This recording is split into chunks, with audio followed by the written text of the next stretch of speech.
Bueno, muy buenas tardes, obviamente. Agradezco el tiempo, la disposición de estar aquí con nosotros conversando y dialogando con una gran invitada, que por ahora es bienvenida virtualmente a la región del Biobío, a Concepción, a nuestra carrera de Dirección Audiovisual y Multimedia, y que esperamos, como hablábamos hace un minuto, que el próximo año ya nos pueda visitar y pueda realizar alguna actividad con nuestros estudiantes. Me refiero a Francina Carbonell, eh, que se ha dado el tiempo de poder dialogar con nosotros y conversar sobre su película. Les comento desde ya que la idea es que puedan ir haciendo sus preguntas por el chat y que obviamente después participemos todos del diálogo abierto sobre, sobre la presentación de Francina. Un día como hoy estamos celebrando el Día Nacional del Cine, como saben, en memoria de Carmen Bueno y de Jorge Müller, pareja de cineastas, ¿cierto? Carmen, actriz y cineasta, Jorge, camarógrafo y fotógrafo también. Que una fecha como hoy, 29 de noviembre, eh, se celebra y se conmemora en memoria de ellos como artistas que fueron, ¿cierto?, desaparecidos, detenidos desaparecidos.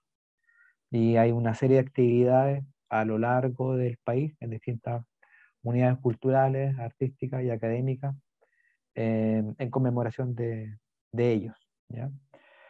Eh, es bueno, necesario además reflexionar sobre aquello. Ahora, sobre nuestra invitada, sobre Francina, bueno, voy a desglosar parte de su extenso currículum. Francina Carbonell es cineasta titulada de la carrera de Cine y Televisión de la Universidad de Chile. Es directora de El cielo está rojo, que es parte de la temática que vamos a conversar durante esta mañana.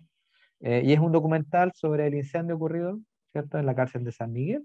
Eh, este documental fue premiado en su estreno en el IFTA del 2020, que inauguró además la Semana de la Crítica del Festival de Cine de Berlín. Fue premiado más recientemente en el Festival de Toulouse, en el Festival de Lima, en el Festival de Guadalajara, en el Festival de Antofagasta, obteniendo el premio a Mejor Documental Iberoamericano, Mejor Largometraje Nacional, y está actualmente circulando por distintos festivales nacionales e internacionales. Además, este fin de semana, Francina obtuvo el premio a Mejor Película en competencia, realizada por directora latinoamericana hasta 35 años, entregado por el Faisal en la 36 edición del Festival Internacional de Cine Mar del Plata, que era además lo que conversamos recientemente. Y como decía, este trabajo que vamos a conversar hoy en día narra la tragedia, cuenta un poco lo que pasó en un 8 de diciembre del 2010 en la ciudad de Santiago, ¿cierto?, donde 81 presos fallecieron lamentablemente y 13 quedaron heridos. Francina, bienvenida y gracias por el tiempo para conversar con nosotros. No, quería darles las gracias a ustedes, muchas gracias por invitarme, por generar estos espacios. Creo que cuando uno está en la universidad y cuando está estudiando, poder escuchar también experiencias y estar en esos conversatorios también enriquecen mucho, así que los felicito a ustedes también como profesores, como gestores, por generar justamente estos espacios. Y también pensaba ayer que justamente era el día en donde, nada, se conmemoraba a Jorge Müller, a Carmen Bueno, que me parece muy importante siempre tenerlos presentes, así que hace que sea más significativo aún este encuentro. Así que nada, muy abierta y muy dispuesta a que podamos conversar. Muchas gracias, Francina. Antes de iniciar, vamos a ver un minuto más el trailer de la pieza. Yo creo que la pregunta que nace quizás desde lo obvio es, ¿qué te motivó a investigar sobre esta temática? ¿Cómo nació tu motivación? ¿Cómo lo viviste también en ese momento del proceso de investigación? Sí. Tengo la sensación que un poco el proyecto se empezó a escribir ese mismo día que fue el incendio.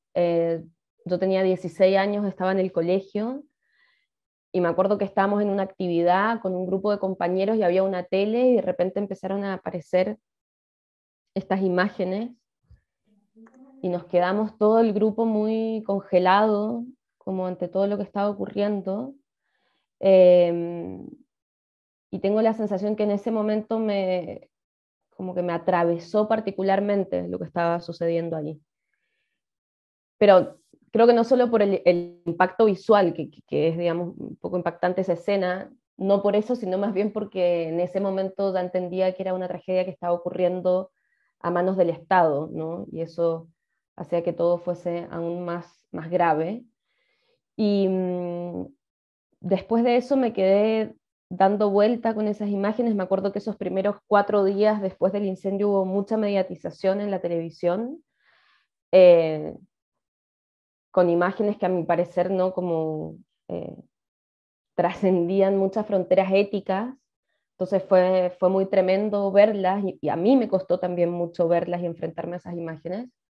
Y después de eso me quedó mucho tiempo dando vuelta, me volví a acordar de ese episodio, me volví a acordar de las imágenes, pero me parece que sobre todo como esas cosas que uno no entiende mucho, ¿no? Como que vuelven porque uno no las puede comprender del todo.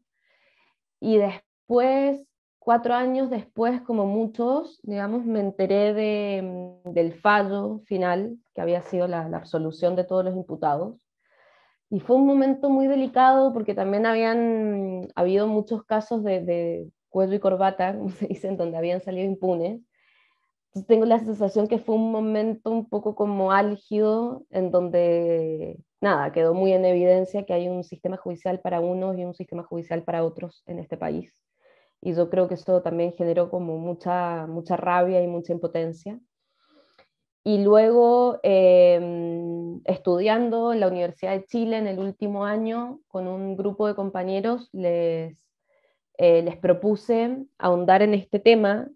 Yo no sabía muy bien que existía, me acordaba que había visto una cámara de seguridad en la televisión, que me pareció muy raro, ¿no? Como que existiera eso. Y empezamos a investigar y en un momento, claro, me pregunté, bueno, qué otras imágenes existían, ¿no? Además de esa cámara de seguridad.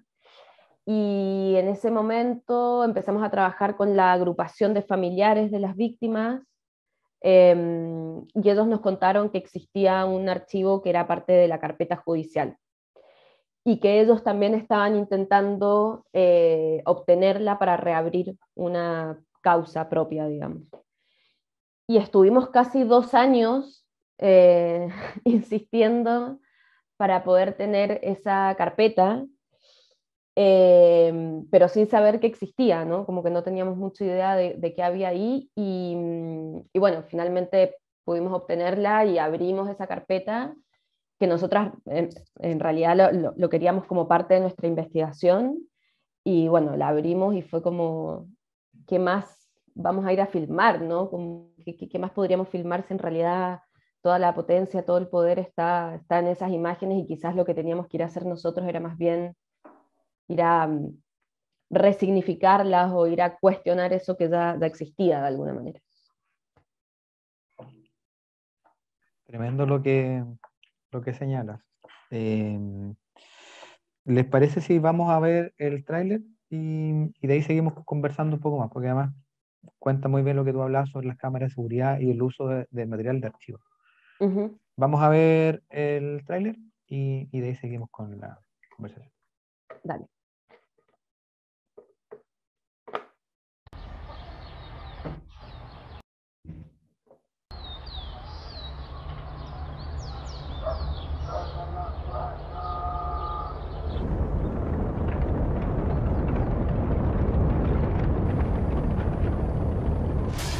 ¿Sintió movimiento de camarotes, por ejemplo, algo así?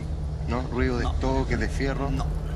Que te pedía porque abra los portones. Me manifiesta que no tienen acceso, pertenece al juzgado.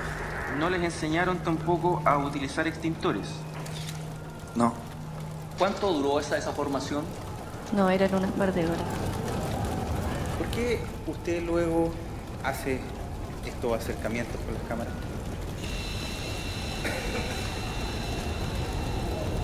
No recuerdo.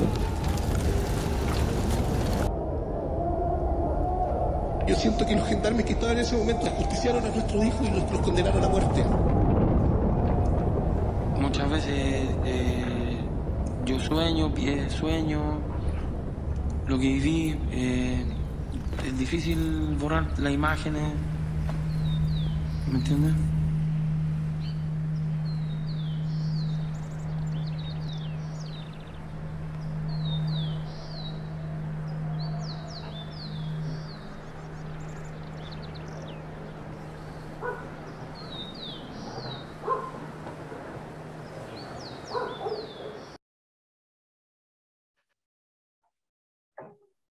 Es sobrecogedor viendo las imágenes, Francina.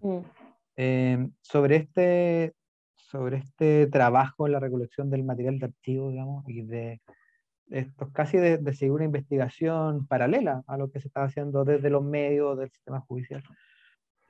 ¿Con qué cosas tú te encontraste de pronto y que no se había dicho o no estaba resuelta? Sí. Bueno, con muchas cosas. Yo creo que fue un proceso muy complejo porque efectivamente es una tragedia que tiene muchas aristas, que tiene muchas complejidades y, digamos, para nosotros que veníamos del mundo del cine y no necesariamente teníamos como todos los conocimientos más leguleyos, ¿no? Me parece que nos significó ingresar a comprender muchísimas estructuras organizacionales, ¿no? Y también procedimentales respecto al juicio. Pero efectivamente creo que ocurrió algo de lo que estabas contando que fue como casi una investigación sobre una investigación, ¿no? Y dentro de todo, más allá de que nosotros no estábamos, digamos, buscando un culpable, no era lo que nos interesaba, ni tampoco teníamos la facultad para hacerlo, ni estábamos en ese plan, digamos, pero sí creo que había algo un poco detectivesco en cierto sentido, de como ir pudiendo leer ciertas huellas, ¿no? o ciertas como trazos que estaban en esos archivos y que nosotros podíamos leerlo desde digamos, una mirada cinematográfica, ¿no? Más allá como de lo estrictamente judicial. Y cosas que me parece que fui encontrando, digamos, era un archivo muy abrumante, porque fueron 3 años de investigación en donde todo eso, digamos, se filmó, y luego casi 1 año de juicio. Entonces, realmente yo hasta el último día de montaje seguía revisando material, o sea, era una cosa como, y estuve 5 años, como, era una cosa muy, muy abrumante. Pero me parece que cosas, digamos así, crudas que me encontré en esa investigación, primero tuvo que ver con comprobar que fue una investigación sumamente desorganizada, con muchas negligencias, o sea, el proceso de investigación fue muy negligente, ¿no? Con mucho desorden, y sobre todo con un mandato que en la película sale, digamos, y que en algún momento del juicio se hace claro, que es que los policías de investigación tienen un mandato de no investigar digamos, a Gendarmería Nacional, ¿no? Como que, o Gendarmería Regional ni Nacional. Lo cual es gravísimo, ¿no? Porque es lo que termina sucediendo en este caso, que finalmente los que están siendo imputados son 8 gendarmes que estaban esa noche, 8 gendarmes que tenían 19, 20 años, que no tenían ni siquiera una formación, que tenían horarios de trabajo completamente irrisorios, y los que no están presentes son justamente el director regional y el director nacional, que nunca fueron investigados. Eso me parece que fue lo más potente, digamos, que encontré dentro de la investigación, y que en algún momento en el juicio se hace claro, pero no hay mayores consecuencias, ¿no? Respecto a eso. Y obviamente después, nada, viendo las imágenes fue muy doloroso. Yo creo que estuvimos como los primeros 2 años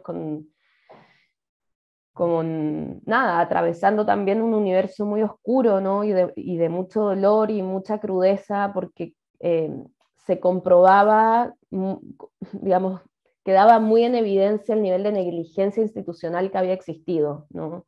De parte de Gendarmería, de parte de los hospitales, de parte de bomberos. Era era como ver una vez tras otra el nivel de torpeza, el nivel de lentitud con el que actuaban, el nivel de desorganización, que me parece que habla de dos cosas eso, ¿no? Por una parte, efectivamente, digamos, un abandono estatal importante que tiene que ver con instituciones que no tienen, digamos, ni los recursos ni la formación para actuar en este tipo de casos, pero también con una sociedad, digamos, profundamente discriminadora, ¿no? En el sentido de que probablemente si esto hubiese ocurrido a un grupo de gente de clase media alta, probablemente esas instituciones hubiesen actuado con mucho más rapidez y mucho más urgencia.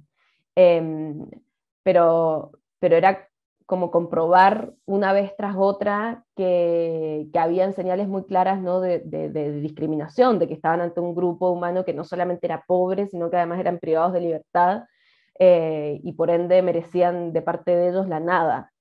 Entonces, me parece que enfrentarnos como a ese nivel de profunda deshumanización fue fuerte, fue doloroso, y creo que eso estaba en las mismas imágenes, ¿no? Y eso fue lo que fuimos como eh, descubriendo a través del tiempo. Y bueno, después cosas que también aparecen en la película, digamos, que tenían que ver con dar manipulaciones concretas en la reconstitución de escena, porque, bueno, para las que no la han visto, es una película que se compone todo a partir de archivos de la carpeta judicial, que son las cámaras de seguridad, las reconstituciones de escena, los documentos judiciales, videos de celular, llamadas por teléfonos, etc. Y en cada una, digamos, de esas materialidades, lo que fuimos descubriendo a lo largo de la investigación fue que digamos, todas las imágenes son manipuladas, ¿no? Creo que estamos como fuera de esa discusión. Pero bueno, siempre hay un objetivo de esa manipulación, y me parece que lo que tratamos de hacer fue ese ejercicio, fue justamente preguntarnos, bueno, si ya están manipuladas, ¿no? Bueno, ¿para qué? ¿Por qué? ¿Y quién hizo esa manipulación? ¿No? ¿En qué sentido la hizo? Y en todas esas materialidades lo que fuimos descubriendo fue como, claro, un intento, digamos, de borrar cierta información de la investigación, de no encuadrar, de no ver, de no mostrar. Me parece que como que la escena quizás más evidente de eso es cuando están las cámaras de seguridad, y vemos que quien está atrás manipulando las cámaras de seguridad corre las cámaras de seguridad del incendio mismo y no nos deja ver lo que está ocurriendo, ¿no? Eso ocurre con las cámaras de seguridad, con la reconstitución de escena ocurre que claro, es muy, digamos, ya el ejercicio en sí es muy extraño, ¿no? Que es hacerles actuar a todos los que estuvieron involucrados esa noche exactamente lo mismo que hicieron esa noche. Pero lo violento dentro de esa situación es que los reos y los gendarmes están declarando entre ellos con todos presentes, ¿no? Y uno puede ver cómo hay miradas, ¿no? En donde se siente que no pueden dar cierta información o que están siendo presionados por cierto grupo. Entonces me parece que fue en realidad a todo nivel que pudimos ver que fue una investigación en donde había efectivamente mucha manipulación, y también digamos, muchos impedimentos para que saliera cierta información. Y creo que es lo que hizo que finalmente terminara en un fallo como el que terminó, que fue que no hubo ningún responsable. Y eso, digamos, quizás lo más impresionante para nosotros fue poder ver eso en las mismas imágenes, ¿no? No de forma abstracta, sino poder como sentirlo en esa misma textura, digamos. Y en eso que tú mencionabas, Francina, sobre las materialidades, sobre esta investigación, sobre el ir descubriendo cosas, pero vinculando ya al audiovisual. ¿Cómo nace desde ti o del grupo de trabajo el querer asumir este enorme desafío como un trabajo de salida de carrera, digamos? ¿Cómo se sabe que este trabajo va para allá y hay material y podemos trabajar de esta forma? Pero ¿cómo decides, en el fondo, sumar esta mochila y decir, yo puedo hacerlo, yo puedo levantar esto que no lo ha hecho la otra gente? No sé, no sé. No, fue tremendo. Yo tengo la sensación de que cuando empezamos, teníamos 23 años, me acuerdo de ese momento y me siento muy chica, me siento también, o sea, como que efectivamente creo que teníamos muchas intenciones, pero también nos faltaban herramientas, ¿no? Para poder enfrentarnos a algo que era monstruoso, que era realmente un monstruo gigante. Y me parece que mientras fuimos descubriendo la película también fuimos un poco creciendo, creo que fue algo que sucedió al mismo tiempo. Y tengo la sensación de que al principio teníamos mucho miedo de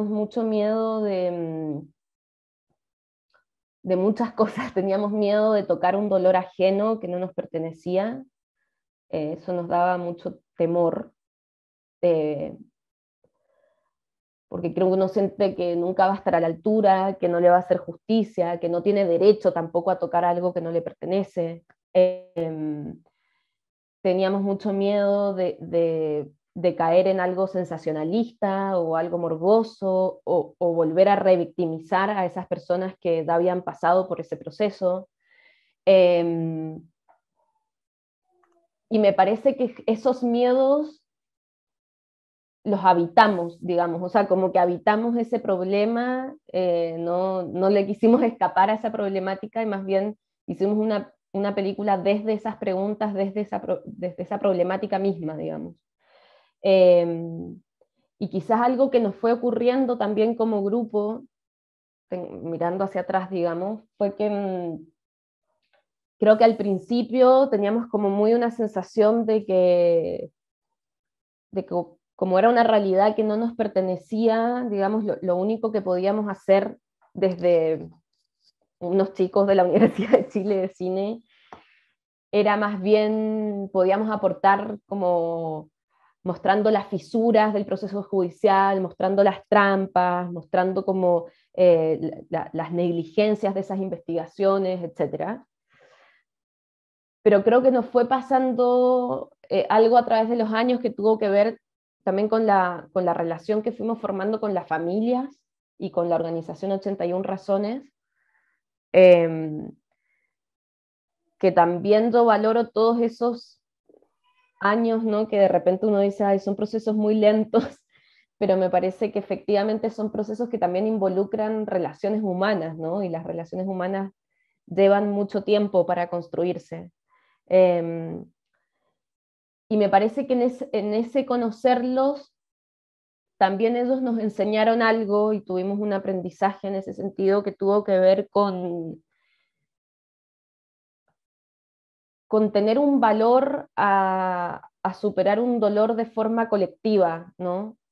Como salirse, ¿no?, de esta lógica de, bueno, es un dolor que les pertenece enteramente a ellos y nosotros no podemos hacer nada y tenemos que dejarlos completamente solos, y más bien entender que, digamos, es un espacio, estamos ante un abismo, ¿no? Nosotros nunca vamos a ser de esa comunidad, ¿no?, ni mucho menos, pero sí me parece que nos enseñaron como el valor de estar en ese luto de forma colectiva, ¿no? De que hayan muchos, y de que hayan colegas, y de que hayan compañeros, que también cuando las madres se cansan, puedan estar ahí y puedan hacerle frente, y puedan hacerle como valor, ¿no?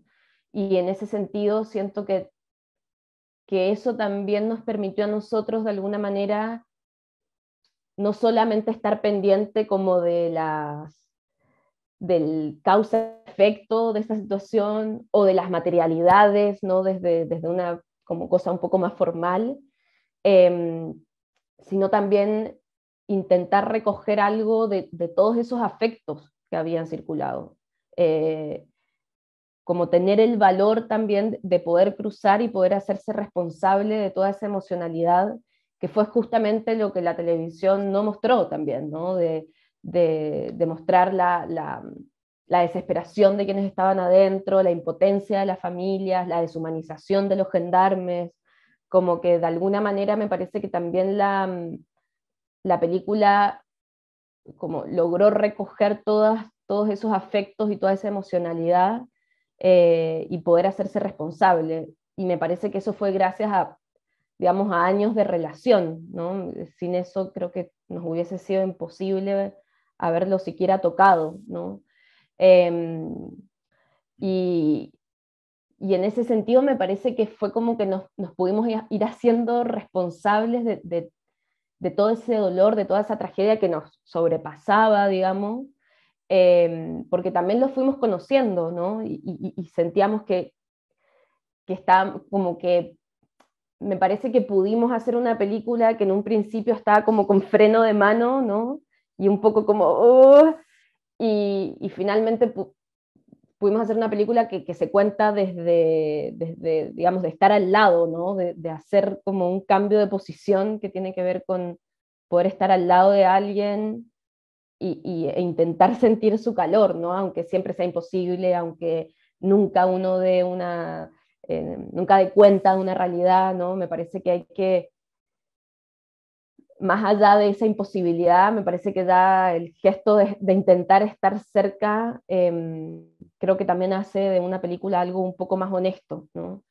Pero efectivamente creo que fue un peso muy gigante, nos la sufrimos mucho, nos angustiamos mucho, los primeros años estábamos así como todos medios oscuros,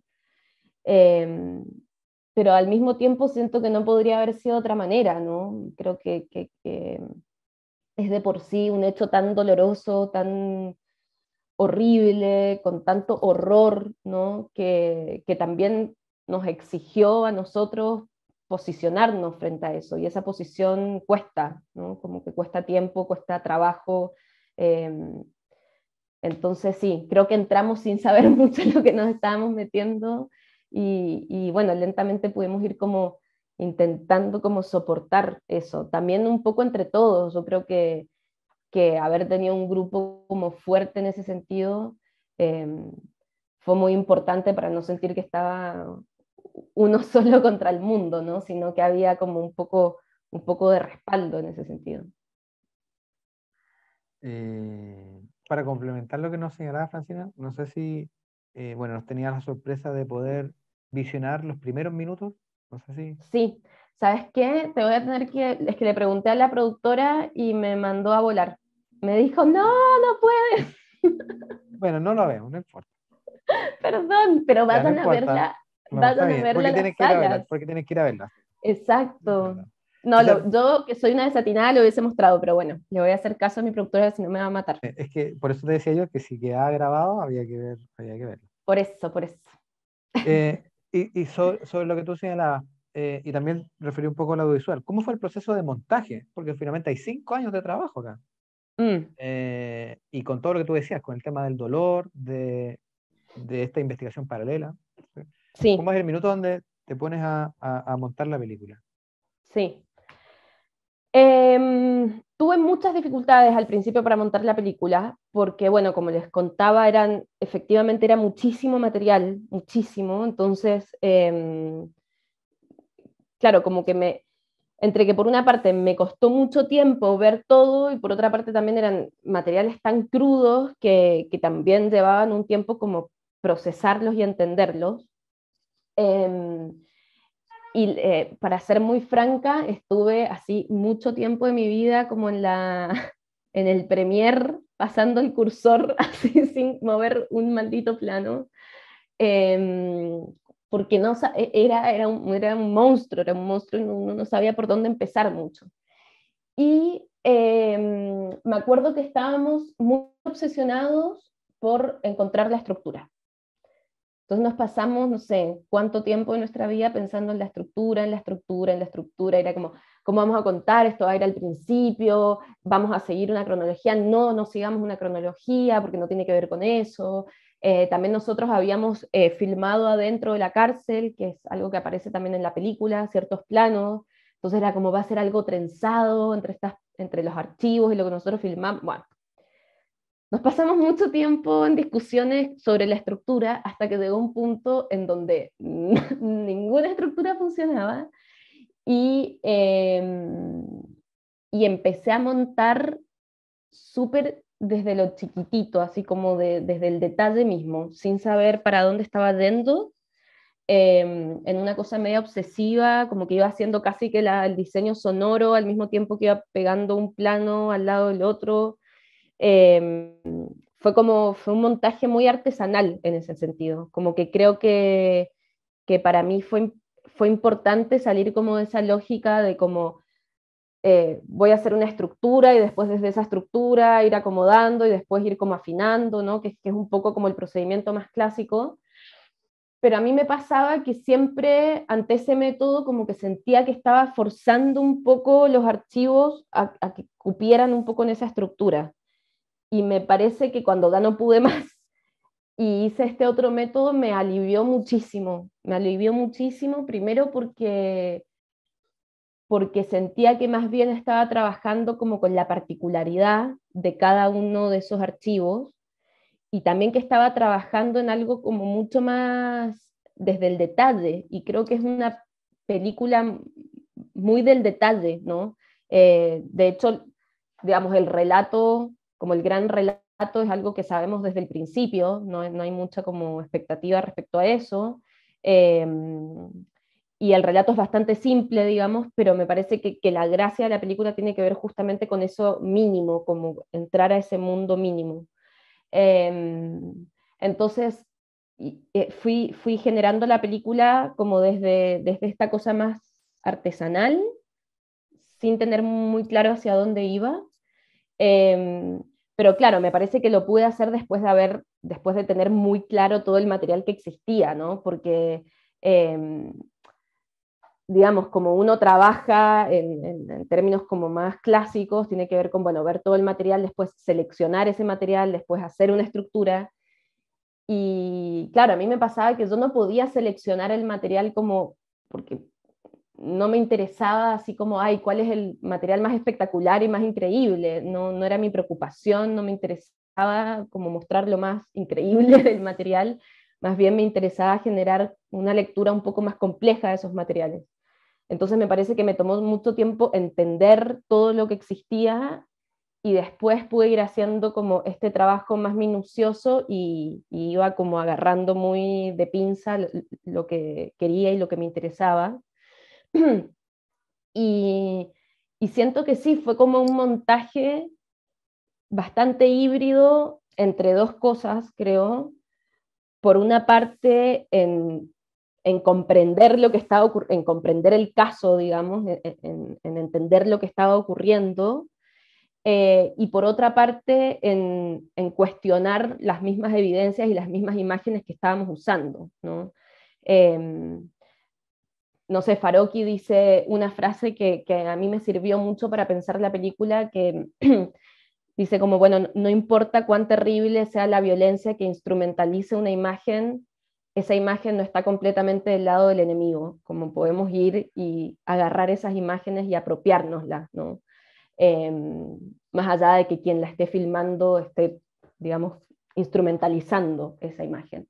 Y creo que eso fue muy importante para nosotras para poder justamente resignificar esos archivos, también cuestionarlos al mismo tiempo, ¿no? Ponerlos un poco en jaque, y ir como igual es un poco rara la película, lo siento, porque es como que va trenzando al mismo tiempo diferentes tiempos, ¿no? Porque está el tiempo presente de la cámara de seguridad, está el tiempo posterior de la reconstitución de escena, está el tiempo aún más posterior del juicio. Entonces, también fue algo que fue surgiendo como del mismo montaje y que yo me fui dando cuenta ahí mientras lo estaba haciendo, que tenía que ver con ir trenzando diferentes tiempos para construir un presente, un mismo presente. Y que eso me parece que nos llevó a algo que fue algo que descubrimos ahí montando, digamos, que tenía que ver con tratar a los archivos no como algo ilustrativo del pasado, ¿no? O algo que estábamos como viendo hacia atrás, sino volver vívidos esos archivos. O sea, poder traer esos archivos del pasado y hacerlos como vivir de nuevo, ¿no? Que, que creo que nos sirvió en esta oportunidad como tratar a la memoria de esa manera, que tenía que ver no con mirar hacia atrás, sino con habitar ese pasado, con estar ahí presente. Pero bueno, fueron cosas que efectivamente las fuimos encontrando como en el ensayo y error de la línea de tiempo, digamos, y que fue una película muy de ensayo y error, como que nos dimos un montón de matraqueos intelectuales antes, pero que no nos sirvieron finalmente mucho, y más bien lo que se jugó en serio tuvo que ver como con ese montaje práctico y estar como muy apegado a esas imágenes y a las particularidades de esas imágenes. Y ahí hicimos como un trabajo bien importante, que fue como todo un primer momento que trabajamos entre los compañeros de la U. Después trabajé con Andrea Chignoli, que fue muy importante porque también, nada, es muy lindo como cuando hay un otro, ¿no? Otra mirada que empieza a recuperar materiales que uno había descartado, o te empieza a decir en realidad esto no tiene nada que ver. Pero claro, en algún momento como que nos quedamos así como medio estancados, y ahí fue cuando yo tomé un poco y empecé de así desde cero, de lo más minucioso, y ahí lo terminamos como la última parte con Christopher Murray. Así que fue como un entramado de voces y gente. Es que ahí, bueno, Andrea Chignoli, gran realizadora, editora muy reconocida. Bueno, de Christopher también, ni hablar. Estuviste además en la producción con Carlos Núñez, ¿cierto? Y con Gaby Sandoval, además. Entonces, un apoyo y un equipo muy importante. No, increíble, totalmente. Increíble. Rosina, antes de abrir la ronda de preguntas, tenía la última yo, antes de abrir los micrófonos a todos. Y es, ya que hay algunos estudiantes que están aquí, casi como receta o como consejo, y ya que estuviste en este proceso de dolor, de sudor, de investigación, ¿qué consejos o tips de repente le puedes dar a alguien que está ahora en proceso de formación? Tenemos compañeros que están en primer año, otros en segundo, en tercero. Entonces, ¿qué consejo darías tú como para el momento después de abordar ellos en los talleres de documental precisamente que les toca hacer a Cristian, que está aquí con nosotros, o luego cuando tenga que hacer su trabajo de título? Soy muy mala dando consejos, pero algo que yo siento que para mí fue importante fue que creo que tiene que ver un poco con soltar el freno de mano. Me parece que cuando uno está, sobre todo en la universidad, estudiando, como que te da un poco de miedo abarcar demasiado, te da un poco de miedo que te coman los temas, y uno está así como limitando. Y me parece que hay que soltar ese miedo, y hay que como volverse una esponja muy porosa y abrirse a las temáticas y tratar de abarcarlo todo y tener investigaciones contundentes, porque me parece que cuando uno investiga en profundidad y cuando uno se conecta en profundidad, creo que uno se compromete con lo que está haciendo. Y ya no tiene que ver tanto con si te funcionó o no te funcionó el corto, si hiciste un producto genial o no. Me parece que como que esa problemática desaparece, y por tanto también te alivia como una especie de exigencia estúpida que uno tiene, y más bien te empezás a conectar realmente con el tema. Y creo que uno se conecta realmente con el tema cuando estás realmente abierto, o sea, cuando estás poroso, cuando estás dispuesto a entrar con profundidad, cuando estás dispuesto a atravesar eso. Y nada, y creo que también terminan siendo como obras un poco más honestas, ¿no? Y no tan como funcionales. Eso por una parte. Por otra parte, creo que también hay que tener tolerancia a estar perdido, que es algo que a mí nadie me lo dijo y me gustaría que me lo hubiesen dicho, porque efectivamente creo que los trabajos que apuestan por algo, que se la juegan, que son arriesgados, son trabajos que muchas veces requieren estar mucho rato perdido y mucho rato sin saber si va a funcionar o no. y me parece que no hay que desesperarse ni angustiarse tanto ante como esos momentos de naufragio. Más bien hay que como surfear esa ola, ¿no? Como saberlo que es parte del proceso. Y, y también otra cosa que creo que es muy buena es hablar, o sea, es estar como hacer lazos de comunicación respecto al proyecto. Muchas veces uno se pone medio vergonzoso, medio como, ay, no quiero mostrar, porque uno siempre siente que está todo pésimo.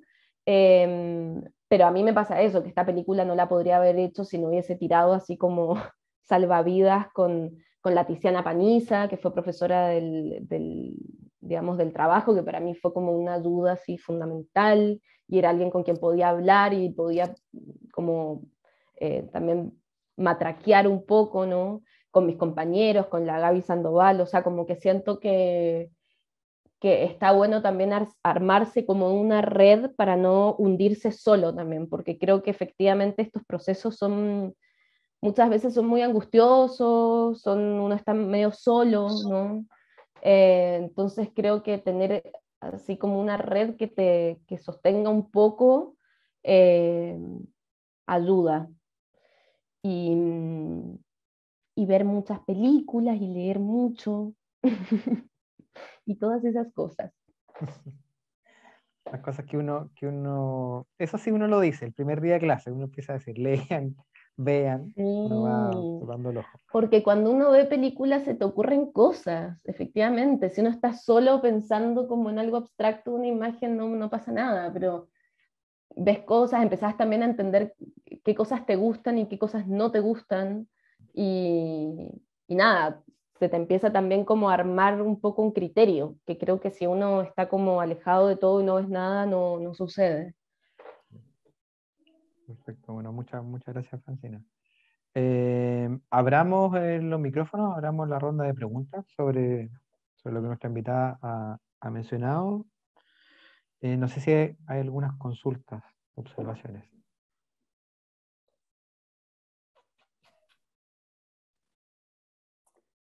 A partir yo.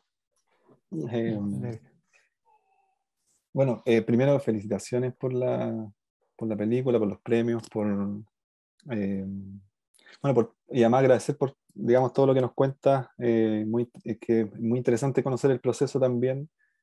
Yo le contaba a Francina al principio que tuve la oportunidad de ver la película hace poco, hace un par de días, entonces, digamos, conocer el proceso de cómo se fue realizando, digamos, da otras luces para poder también entender todo el trabajo que hay detrás, ¿no? De una película así. Así que, bueno, gracias por contarnos todo lo que, digamos, todos los detalles de las distintas etapas y la manera en que afrontaron el trabajo. Ahora, bueno, hay muchas cosas que me resultan interesantes, ¿no? Por, por cierta afinidad que tengo con películas así, por el Festival Frontera Sur, que también tenemos una relación con películas de este tipo, que nos interesa mucho, digamos, la exploración, ¿no? Que se realiza con las imágenes. Es algo que, bueno, que nos interesa mucho ver y también trabajar. Entonces, bueno, hay hartas cosas que me resultaron interesantes de lo que nos contaba y de la película también. Em, sobre todo un par de cosas, ¿no? Esto de que hay algo en la película que, digamos, que pareciera no tender a contar una historia propiamente tal, sino más bien a explorar qué cosas hay más allá de los materiales que quedaron de esa historia, ¿no? De ese relato. Eh, y por ahí se van descubriendo, ¿cierto? Como ese detrás que hay, que las imágenes tienen, ¿no? Eso que las imágenes esconden, con esa cita también de Farocki que me parece súper ad hoc, ¿no? Esta idea de desconfiar de las imágenes, de pensar que las imágenes son siempre una parte, ¿no? Son siempre un pequeño fragmento de algo mucho mayor, y en ese sentido apenas nos muestran un pedacito, ¿no? Y entonces, bueno, hay mucho más que indagar en ella. Y también lo otro que me parece también que está ocurriendo algo muy particular en el cine contemporáneo, y es que las películas pareciera que, o muchas de las películas pareciera que eso, ¿no? Como más que situarse como en la cronología, lo que hacen es como un ejercicio como de excavación arqueológica, ¿no? Como que intentan excavar y encontrar distintos materiales, como distintas capas en ese suelo, y esas capas se van interconectando para generar toda una reflexión que además es muy poderosa por todo lo que tú comentas, ¿no? Porque efectivamente la película, digamos, hace preguntas que son contingentes, pero además son muy potentes, ¿no? Como, ¿no? Este gesto de cuando la cámara, que tú lo mencionabas, ¿cierto? Cuando le preguntan a esta persona por qué hizo el zoom al suelo, Sí. ¿no? Mientras estaba ocurriendo el incendio, ¿no?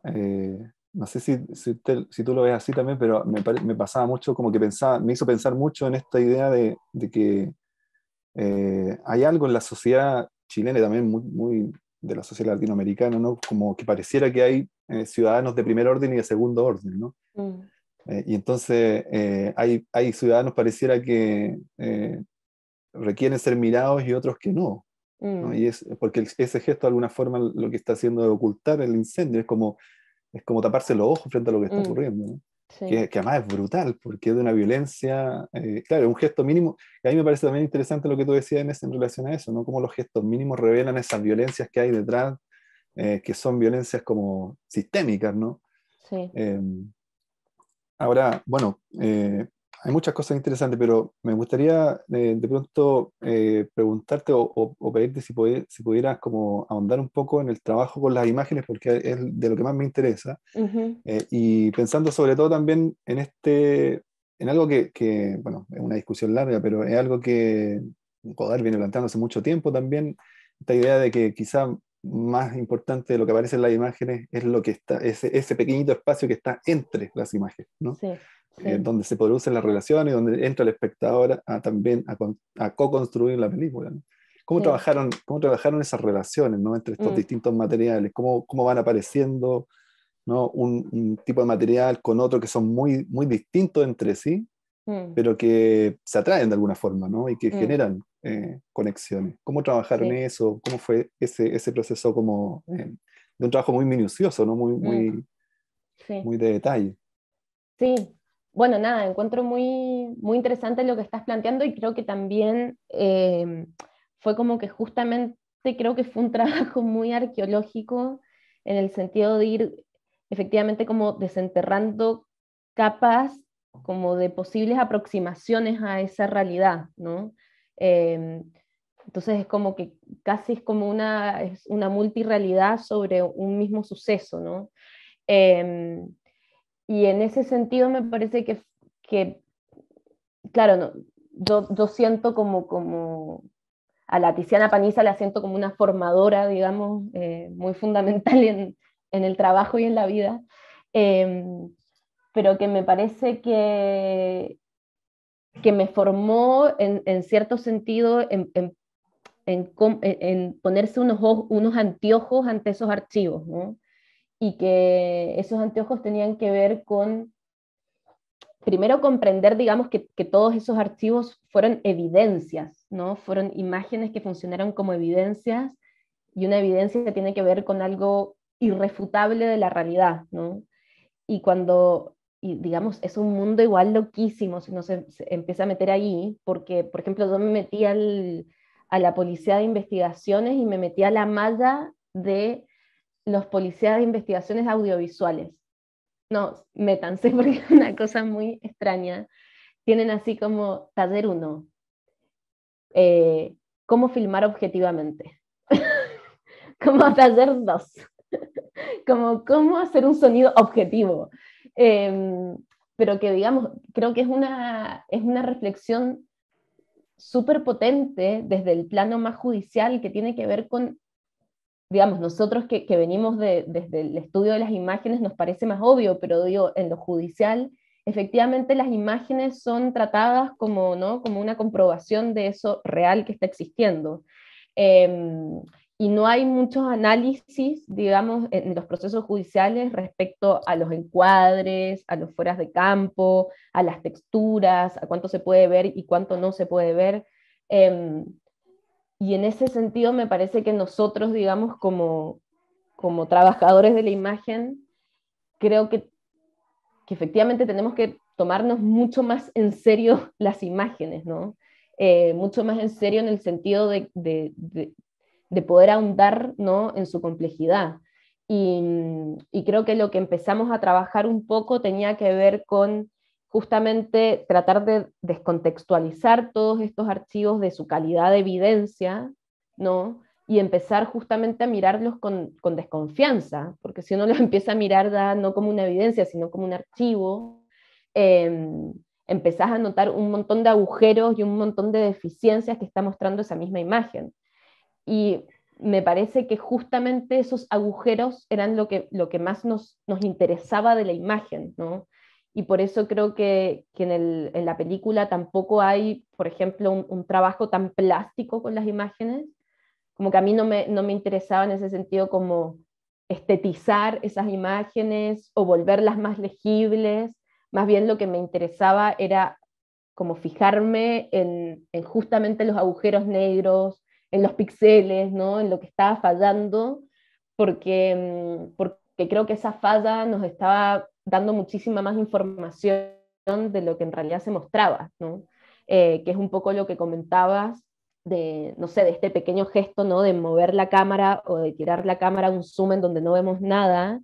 Eso que no estamos viendo resulta mucho más fuerte y mucho más poderoso y mucho más violento que lo que en realidad muestra la imagen, que es nada, que es la ciudad perdida, ¿no?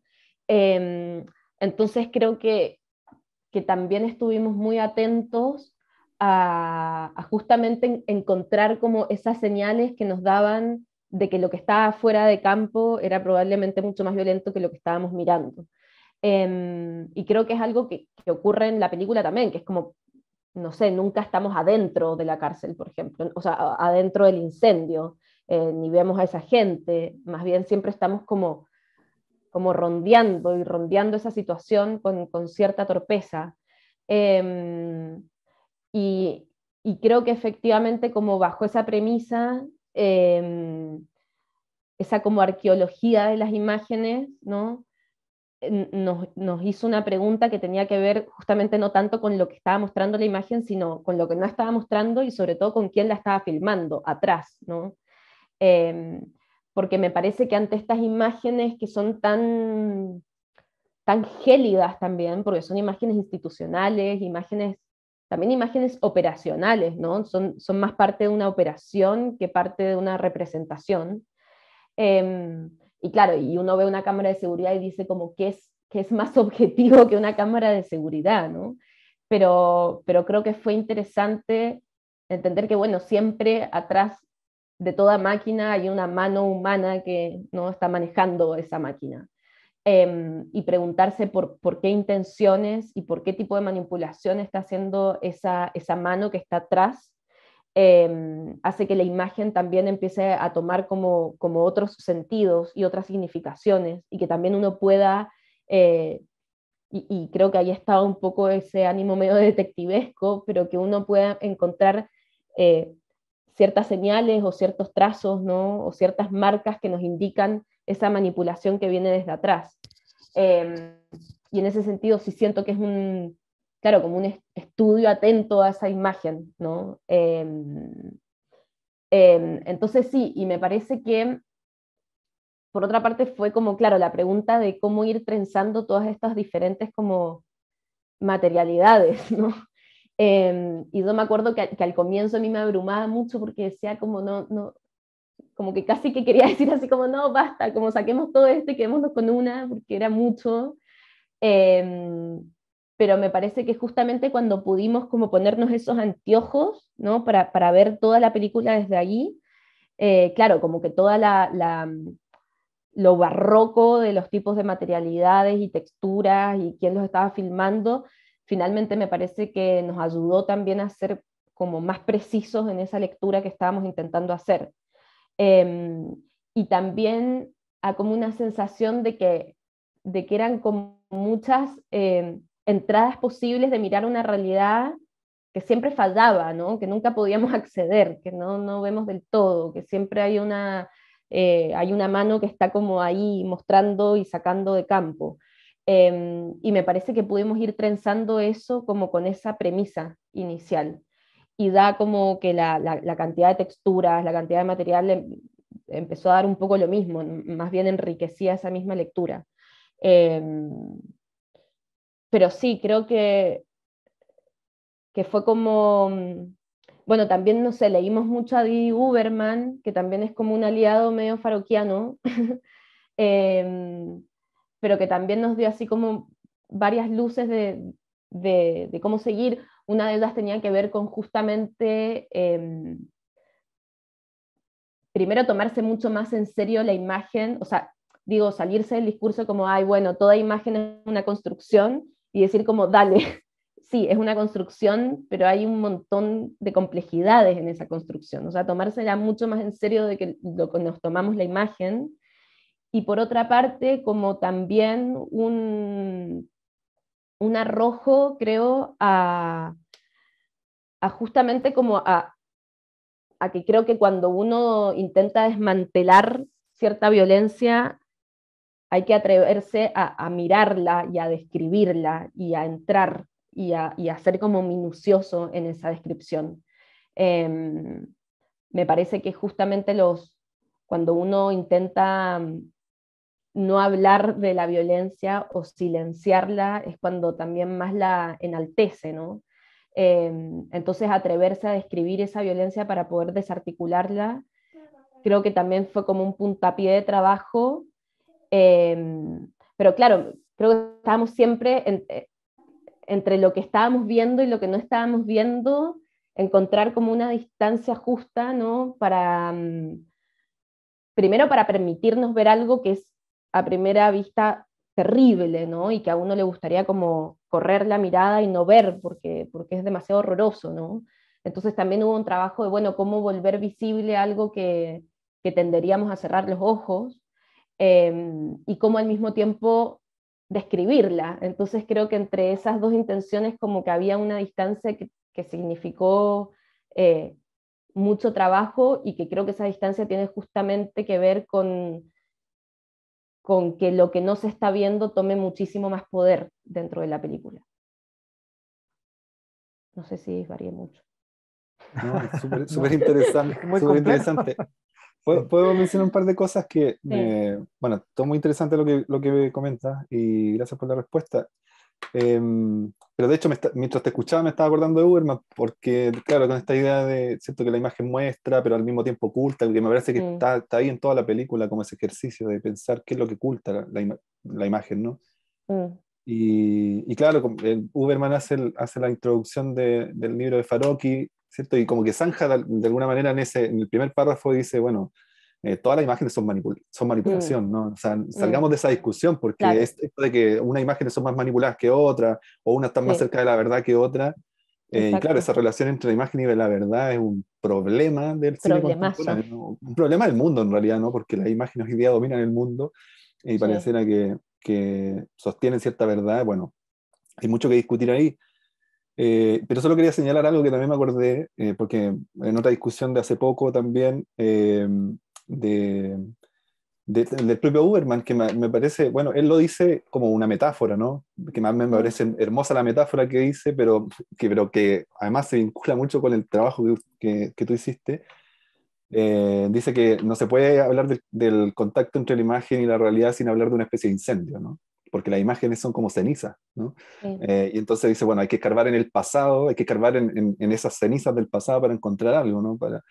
Y claro, él lo dice metafóricamente, pero de alguna forma me parece que el trabajo que ustedes hicieron tiene que ver con eso también, ¿no? Más allá, o sea, digo, es una película sobre el incendio, un incendio terrible, atroz, que devela una serie de desigualdades brutales que hay en la sociedad chilena, pero al mismo tiempo, lo interesante a mi entender es que prácticamente no se ve directamente el incendio, pero las imágenes logran transmitir, ¿cierto? Ese calor, esa violencia, ese calor de ese fuego que no estamos viendo. Sí. Así que bueno, felicitaciones y gracias por Muchas todos gracias. los comentarios y las Muchas reflexiones. gracias. Gracias a ti, Cristian, por la consulta. Y ya les queda después de tarea a los chiquillos también comenzar a leer a Farocki sobre las reflexiones de imagen y todo eso. Ahí da. Eso nos da para otro encuentro y podemos debatir sobre eso. Total. No sé si hay más preguntas o consultas. No sé si Marcos, Joaquín o Andrés también tienen más preguntas. Bueno, Tan tímidos. sí. O sea, por mi parte, no. O más que nada agradecer a Francina y me gustó eso de cuando dijo que, o sea, cuando estaba en el proceso de, y muchas veces, sobre todo uno se abruma mucho, sobre todo Mm, uno cuando ahora está estudiando y está como mm, ahí, a veces tiene miedo de hacer, oh no, esto sí, esto no, o mejor no mm, arriesgarse, o hacer cosas como más estructuradas en cierta forma. mm, Y me gustó eso de que mejor a veces ampliar y ser una esponja y atreverse. mm. Eso es lo que me quedo mucho con eso. Bacán, qué bueno. Ya, muy bien. Muchas gracias, Marco. ¿Puedo preguntar un detalle que ahora me Sí. acordé de la película? Pero tú lo mencionaste en algún momento, que habían otras imágenes aparte de los archivos. Y cuando vi la película, la imagen del comienzo y la del final, Mm, me resultó claramente distinta a todo lo demás. Y entonces, sí. ¿cuándo filmaron esas imágenes? Después, supongo, ¿no? Sí, sí, la filmamos después, la filmamos en el 2018, adentro de la ex penitenciaría, porque la cárcel de San Miguel se convirtió en una cárcel de mujeres. Mm. Y entramos también como parte de la investigación, no teníamos mucha idea qué íbamos a hacer en realidad, pero, pero claro, a mí me resultaba muy fundamental como que fuesen parte de la película por dos cosas. Primero, porque sentía que había algo de como de la hiperpoblación e hiperhacinamiento de las cárceles, que siento que, digamos, uno realmente puede comprender el incendio si comprende ese nivel de hacinamiento que existe y si comprende que en realidad las cárceles son espacios sumamente inflamables, ¿no? Como esa sensación de como que uno prende, ¿no? Algo chiquitito y puede como incendiarse todo de repente. Y que efectivamente los incendios carcelarios son algo que es casi un loop dentro de la cárcel. Antes de San Miguel y después de San Miguel hay muchísimos incendios carcelarios, ¿no? Y mucha gente muerta también. Entonces como que había una relación entre el fuego y la cárcel que, que digamos, uno la puede entender de muchísimas maneras. Primero, obviamente, el hacinamiento que existe, que hace que todo se prenda muy rápido, pero también o, unas condiciones muy deplorables en donde efectivamente los presos tienen que cocinar adentro de sus casas porque la comida no es suficiente. Entonces hacen que estén como en ese contacto con el fuego, ¿no? Y el uso de un fuego a otro es muy rápido, ¿no? Eh, y también algo que aparece también en la película que tiene que ver con que efectivamente el fuego es el arma que tienen adentro de las cárceles. No cuentan ¿no? con o armas hechizas que se tienen que construir, pero el arma así más rápida y que está más a mano es el fuego. Y, y es muy potente ver cómo, digamos, los problemas de espacio y los problemas como de poder se resuelven a través del fuego. Entonces hay algo como entre la cárcel y el fuego que está como muy intrincado y que nos parecía importante como entender esa dimensión. Y por otra parte también ¿no? la idea de que 6 años después del incendio de San Miguel no pasó mucho nada, ¿no? Y sigue todo igual y va a seguir todo probablemente igual. O sea, después de lo de San Miguel, que fue tan impresionante, que hubieron tantas muertes, que fue tan negligente, creo que también todos estábamos esperando reformas contundentes, reformas estructurales, y no pasó, o sea, absolutamente nada. No hubo ningún tipo de reforma más que creo que prohibieron los balones de gas adentro de las celdas. Entonces, bueno, también era como dar esa apertura de algo que es repetitivo, ¿no? Que es una estructura que se repite una y otra vez y que es muy difícil de desarticular. O sea, yo creo que el problema carcelario es efectivamente complejo, es difícil. Yo no podría ahora decir así una solución, no la tengo para nada clara. Pero nada, me parece que también hay que adentrarnos en esa dificultad. Digo, pensando ahora, no sé, estamos escribiendo una nueva constitución, en unos meses vamos a tener que discutir los espacios de reclusión que queremos diseñar, y efectivamente me parece que para muchos de nosotros la realidad carcelaria es una realidad sumamente opaca. Si uno no tiene a alguien adentro de la cárcel, un familiar o algo, es muy opaca. Entonces, creo que poder como ingresar en esa dificultad para también discutirla, también está bueno. Bueno, nos pilla el tiempo, estamos un par de minutos pasados.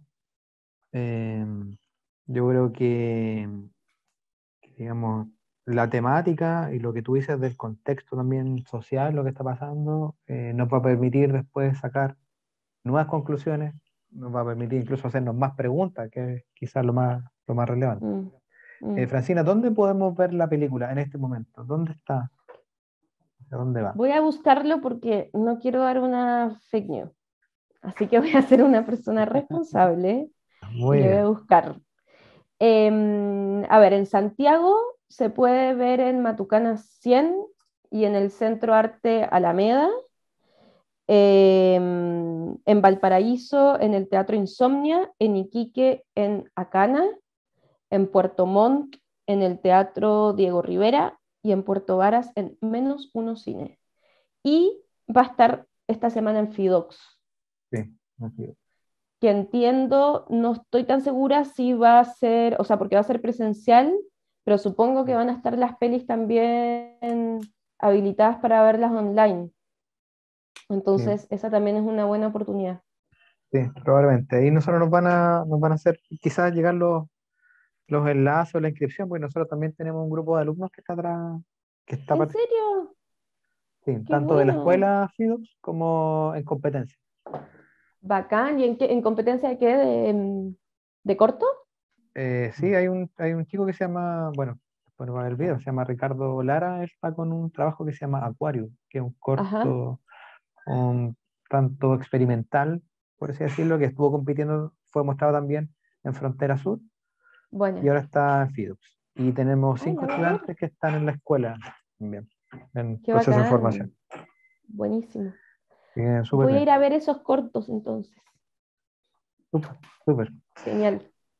Bueno, te agradecemos enormemente, Francina, el tiempo, la disposición, el ánimo de poder conversar con nosotros y esperamos obviamente que ya el próximo año genere alguna actividad en conjunto, que puedas visitar Genial. la región. Buenísimo, ¿no? Yo les agradezco a ustedes de este espacio. También me hicieron pensar cosas que no había pensado, así que nada, agradecerles y ahí estaremos en contacto para Ya, hacer pues, cosillas. muchas Buenísimo. gracias. Dale, Gracias. gracias a todos. Que Gracias, estén que muy estén muy bien. bien. Que estés bien. Igual. Chao, Saludos a todos. chao. Que estén Chao, bien. chao. Chao, chao. Chao.